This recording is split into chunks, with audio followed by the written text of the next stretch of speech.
Bonjour à tous, on continue nos tutoriels sur cette fois la pince et comment déclarer que c'est une pince et comment l'insérer et aussi de dire que cette petite palette ici est un objet qu'on peut déplacer. Donc je vais aller chercher la pince donc sur mon répertoire de travail, donc Stobly test 3 cell 3 et je vais prendre l'objet GripCam. Donc je vais le poser ici voilà, sur la table. Je reviens sur mon logiciel, il charge. Donc voilà un exemple, vous voyez que l'objet n'apparaît pas, c'est parce qu'il est caché sous la table. Donc je vais rendre ça invisible, voilà, pour pouvoir travailler dessus. Donc, comme vous voyez, cet objet ressemble donc à une pince, à un gripper, un grip. Je vais le faire pas mal de choses avec. Donc vous voyez le repère de référence est pas du tout connecté à notre pince ici. Il est décalé. Et puis donc notre pince, quand on l'a importé, comme les différents objets aussi, et ben, se retrouve dans les composantes ici. Et vous voyez que vous avez maintenant, enfin que vous aviez depuis le début, un objet outil ici et dans lequel il n'y a rien. Donc il va falloir lui expliquer que cette pince est un outil. Et donc la pince va bouger et va venir ici. Donc première chose à faire, peut-être, c'est de travailler sur ce repère de référence et de le mettre peut-être logiquement dans le même axe que X, Y, Z. Donc on a l'impression qu'ici, il est bien orienté, mais en fait, vous voyez que la pince est dirigée vers le bas, que le Z est dirigé vers le haut. Donc, a priori, on aimerait que cette pince soit dirigée le Z soit dirigé dans le même sens que la pince, quoi, grosso modo, hein. Sinon, vous allez avoir des Z inversés, les Z seront moins Z, etc. Donc, on va s'occuper de ça. Donc, on va faire Edit Reference Frame. Et puis, contrairement à d'habitude où on bougeait le reference frame à la main, on va utiliser maintenant des options pour être un peu plus précis. Là, j'utilise le bouton droit de la souris pour faire des angles comme ça, pour déplacer, pour faire des rotations comme ça. Donc, c'est cette face-là que je vois. Et je vais en faire en sorte que ce reference frame soit exactement au milieu de cette face-là. Donc, je vais utiliser différentes options ici. Donc, si vous n'avez pas ces options, c'est qu'il faut d'abord avoir édité la position. Donc, je vais vous montrer parce que des fois, on est bloqué. Donc, je vais annuler ça. Donc, je vais fermer ça. Imaginez, vous ne l'avez pas. Et puis là, si vous faites Edit Reference Frame, vous voyez, vous n'avez plus les options ici, donc vous êtes perdu, vous ne savez pas comment déplacer, il faut faire à la main, c'est compliqué. Donc pour avoir l'option présent, donc il faut mettre éditer position, et vous avez l'option maintenant. Et maintenant, si vous faites Edit Reference Frame, le truc est valide, et vous voyez qu'on travaille bien sur le grip cam, et on travaille bien sur le reference frame. Donc je vais utiliser l'option les snap tools là, donc ça c'est pas mal quand on veut être un peu précis. Je vais utiliser l'option milieu de segment, je l'utilise souvent celui-là. Donc vous voyez qu'il me prend des points et il me dit à peu près où je suis, quoi. Par exemple là je suis sur cette face là je suis sur cette face là, et moi je veux être sur la face voilà, supérieure, et je veux être donc sur ce point là précisément. Je clique une fois et je vais sur la diagonale ici, je clique deux fois pour valider, et le reference frame s'est déplacé et je valide ici. Quand je clique, j'ai toujours mon problème que mon Z est mal orienté, parce que j'aimerais que le Z soit orienté de la même manière que ça, mais ma pince étant dirigée vers le bas, c'est comme si je retournais ma pince de 180 degrés. Et si je tourne ma pince de 180 degrés sur X, elle va passer en haut, mais le Z va être en bas. Regardez, je vais vous montrer. Éditer position, je fais une rotation ici de 180. Voilà, ma pince maintenant est bien orientée vers les Z positifs, mais mon référence frame est dans l'autre sens. Du coup, ça m'embête. J'aimerais bien que les Z soient calculés de la même manière. Donc, je vais cliquer droit, je vais faire Edit Reference Frame, et je vais faire ma rotation. Je vais annuler cette rotation, je vais la mettre à 0. Et là, on est bien dans le bon sens. Si jamais vous ne faites pas ça, vous faites pas attention à ce reference frame de cette pince et que vous attachez votre pince, une fois que vous l'avez déclaré en tant qu'objet, à votre bras, et ben, il se peut qu'ils se mettent à l'envers, ils se mettent, qu'ils se pèsent, qu'ils rentrent, que la pince rentre dans le bras, ou alors qu'il soit complètement décalé. Si vous vous rappelez, le reference frame au début, il était décalé de quelques centimètres. Je ne sais pas si c'est des centimètres, mais enfin, on se comprend. Il était décalé. Quand vous l'accrochez, c'est l'origine du repère qui va s'accrocher, donc c'est comme si la pince était dans le vide, quoi. Donc voilà, si vous rencontrez l'erreur, c'est lié à ces histoires de repères, d'orientation, etc. Donc ma table est toujours invisible, mais c'est pas grave, pour l'instant on va la rendre invisible. Maintenant il faut que je dise que ce truc est une pince. Donc je vais cliquer droit et je vais mettre propriété. Quand je mets propriété, c'est pas ça que je dois mettre, c'est pas propriété, c'est edit component. Éditer la composante. Quand je fais edit component, il y a un nouveau tab qui s'est ouvert ici. Donc là on était sur la vue 3D, là on est là. Par ailleurs, j'ai oublié de vous dire, sauvegarder régulièrement, très régulièrement.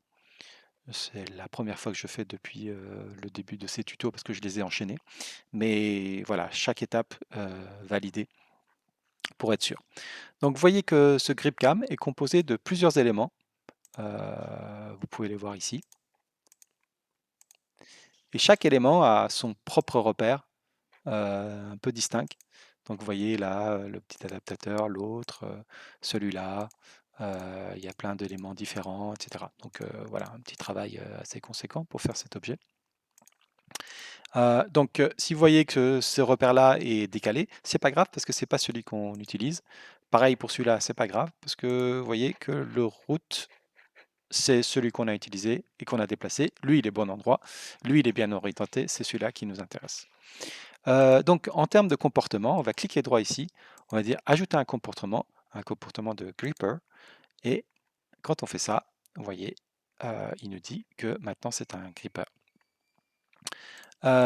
Si je sauvegarde ici, ah oui, donc quand vous rajoutez un gripper, voilà, j'essaie de sauvegarder. Il dit attention, le TCP, donc le Tool Center Point, le point central de l'outil, n'a pas été défini dans les propriétés du gripper.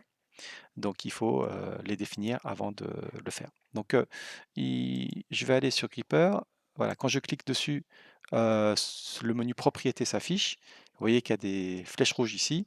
Donc généralement on laisse tout par défaut hein, quand on ne maîtrise pas bien. Donc je clique juste sur plus et il me met un TCP, il me met un déclencheur.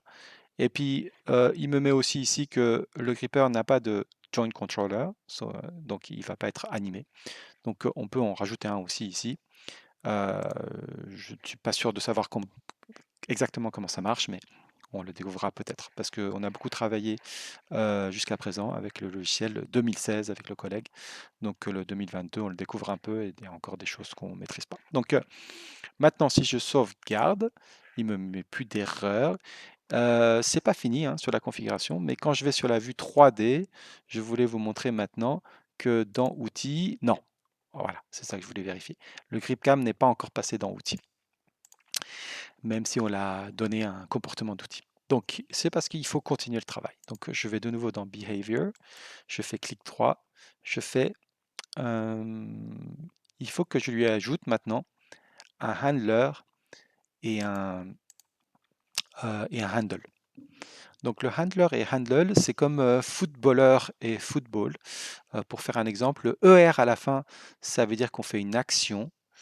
Et quand il n'y a pas de ER, ça veut dire qu'on ne fait pas l'action. Donc le footballeur, il joue, il fait l'action. Le football, c'est le jeu. Donc le handler, c'est quelque chose qui va venir prendre. Et le handle, c'est un point où on va venir s'attacher. Donc vous pouvez le retenir un peu comme ça, parce que c'est pas évident. Handler, handle. Donc ça, comment on fait pour le rajouter, le handle, handler? Je vais le retrouver dans 2 secondes. Ici, peut-être add handle. Voilà. Et vous voyez que quand on a rajouté dans Gripper ici, quand on a rajouté le TCP, il a aussi rajouté dans route quelque chose qui s'appelle TCP, le Tool Center Point, qu'on aurait pu faire ici comme le handle en cliquant ici et en faisant add TCP. D'accord, c'était la même chose ici dans ce menu-là que le clic droit ici add TCP. Bref, le TCP, Tool Center Point, vous avez vu où il l'a mis. Vous vous rendez bien compte que ça ne va pas être bien du tout si on vient utiliser à cet endroit-là. Donc il faut qu'on déplace ce Tool Center Point, puis après on gérera le handle. Donc le Tool Center Point, je vais faire un déplacement. Donc on va éditer la position.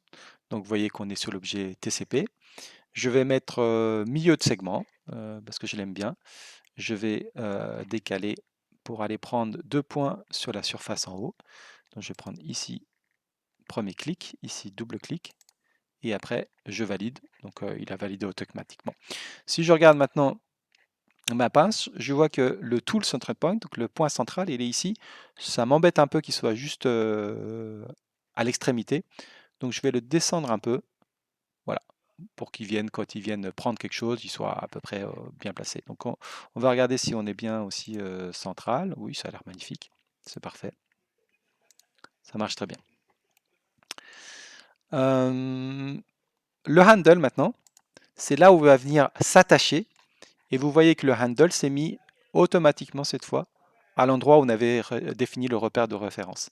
Si on ne l'avait pas mis à cet endroit-là, et puis en plus, vous avez vu, le handle a une orientation, et c'est pareil, essayez de faire en sorte que l'orientation corresponde à l'orientation du bras et puis l'orientation générale du monde. Je crois qu'on a tout ce qu'il faut maintenant. Je vais enregistrer ici et je vais aller sur la vue 3D maintenant. Donc si vous n'enregistrez pas ces modifications, ils ne vont pas apparaître ici, quoi. Donc là maintenant, cette fois, dans Outils, j'ai bien un outil qui s'appelle CryptCam et qui a un Tool Central Point. Et donc quand je fais maintenant clic droit là-dessus, j'ai une option qui s'est présente, qui s'est attachée à, et je peux m'attacher, donc le seul truc qui peut s'attacher. Donc le handle ici va s'attacher au handler. Donc lui, c'est lui qui fait l'action de venir s'agripper, et handle, il ne bouge pas. Et donc, hop, il s'attache, il est au bon endroit, on est content, ça a bien marché.